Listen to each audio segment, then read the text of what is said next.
దేశమంతటా పార్లమెంటు ఎన్నికలు జరగబోతున్నాయి. మరి రాబోయే ప్రధానమంత్రి ఎవరైతే బాగుంటుంది? యాక్చువల్గా ఇప్పుడున్న ప్రధానమంత్రి ఆయన సాటి లేదని నిరూపించుకున్నాడు. కాకపోతే ఇప్పుడున్న పార్టీల ప్రకారం చూసుకుంటే ముఖ్యంగా ఒకటి ఇండియా కూటమి అనే మొన్న కేసీఆర్ గారు స్టార్ట్ చేశారు.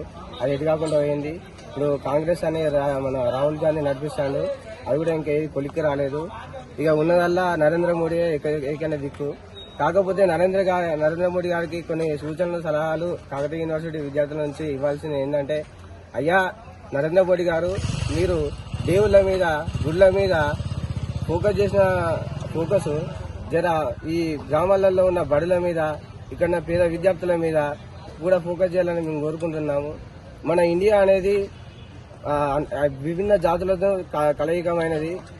దాన్ని మీరు విభజించి పాలించకుండా కలిసికట్టుగా చూడాలని అందరి కోరిక.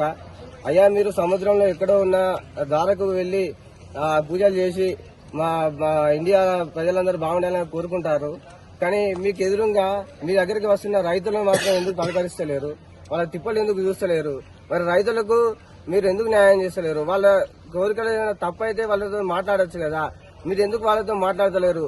అయ్యా నరేంద్ర మోడీ, మీరు ప్రధానమంత్రి ఎన్ని రోజులు అవుతుంది?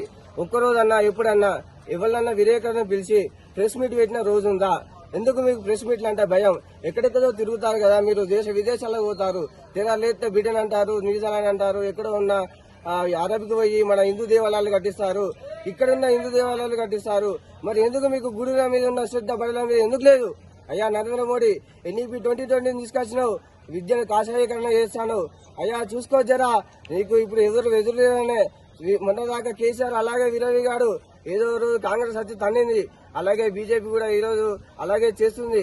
అయ్యా మీ పరిపాలన బాగానే ఉంది, కానీ జర మీ సిద్ధాంతాలు మార్చుకోవాలి. అది మా విద్యార్థుల కోరిక.